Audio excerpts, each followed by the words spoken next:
तृणमूल संचालित सिलीगुड़ी नगर निगम के खिलाफ कई भ्रष्टाचार के आरोप लगाकर सड़क पर उतर रही है दार्जिलिंग जिला सीपीआईएम।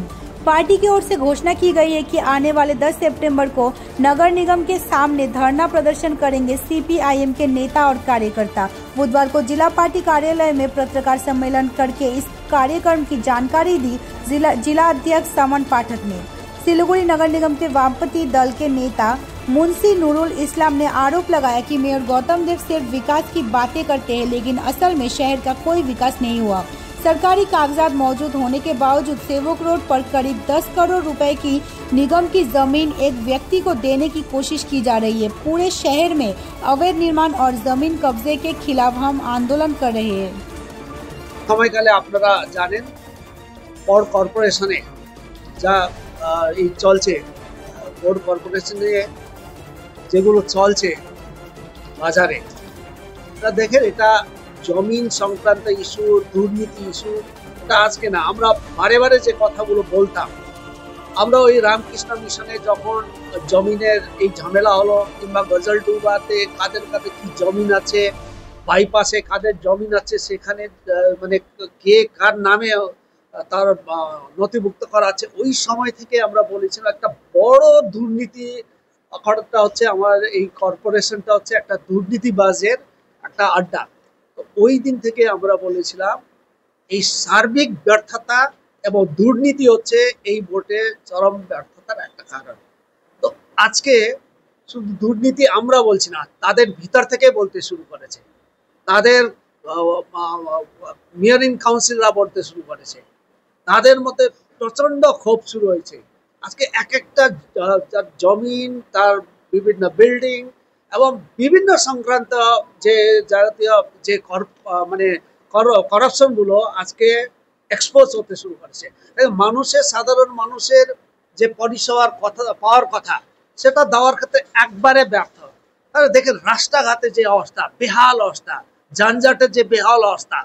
তো আজকে দেখবেন বিভিন্ন ভাবে যে মানে পরিষেবাগুলো, সুবিধাগুলো পেত, সেটা একবারে বন্ধ হয়ে গেছে। তো এই কর্পোরেশন একটা মিথ্যাকে ভিত্তি করে চলছে। ওরা যাই বলুক, মেয়রকে বলুন কিংবা যে দুয়ারে সরকার বলুন, যাই করুক, কিন্তু কোনোটাই হচ্ছে ফ্রুটফুল করার মতো। মানুষের যে ট্যাক্স পে করে, এই ট্যাক্স পে মানুষের জনসাধারণে, আমাদের শহরের নাগরিকদের যার সুবিধা, তার পরিষেবা দেওয়ার ক্ষেত্রে প্রচণ্ডভাবে তারা হচ্ছে তাদের গাফিলতি, তারা সার্বিক তাদের ব্যর্থতা।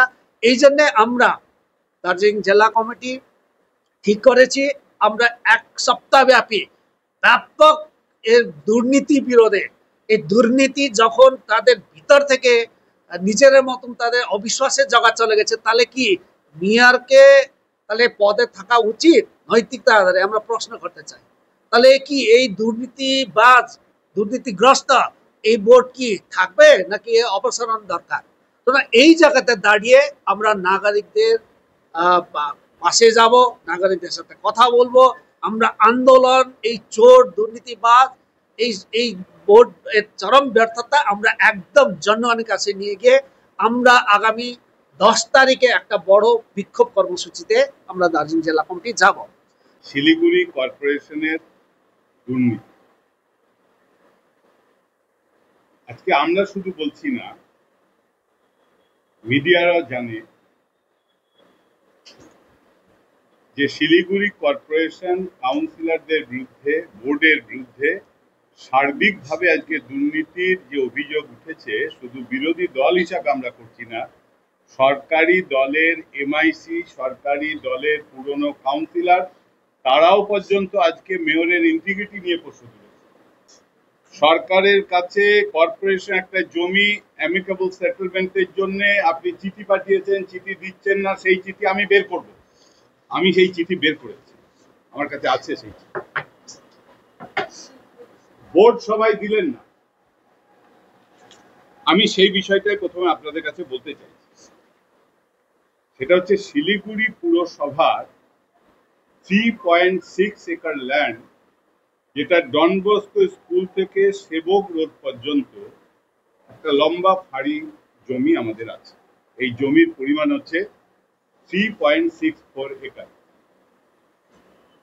সেই 3.64 একরের মধ্যে একটা পার্ট প্রায় 9 থেকে 10 কাঠা জমি, যেটা সঞ্জয় আগরওয়াল তিনি ক্লেম করছেন এই জমিটা তার বাবা তাকে দিয়েছে।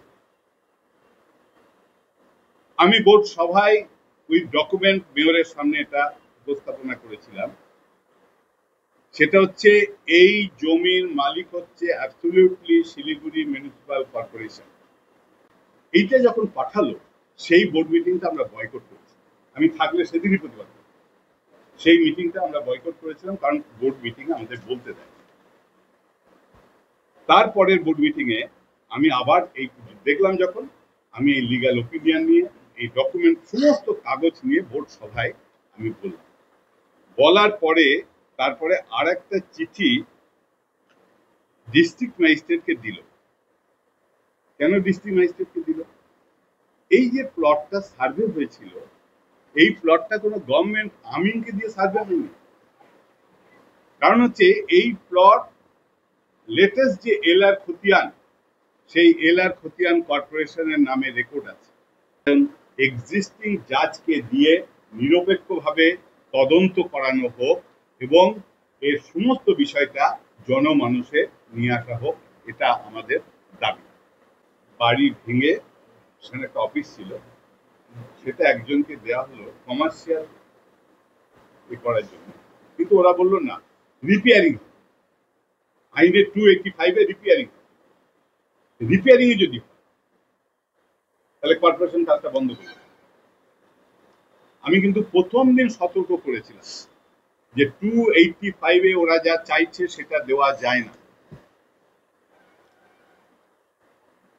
দেখবেন আমার ওয়ার্ড আমি ছবি দিয়ে পাঠিয়েছি, বোর্ড মিটিং এ, লাস্ট বোর্ড মিটিং এ বলেছি, শুধু একটা না, আমি একাধিক বলেছি, প্রায় 7-8টা বিল্ডিং যেটা কর্পোরেশন নোটিশ করেছিল, পুলিশকে রিকুইশন দিয়েছিল, পুলিশ রিকুইশন দেওয়ার পরেও কোনো অজ্ঞাত কারণে সেগুলো ভাঙা বন্ধ রেখেছে।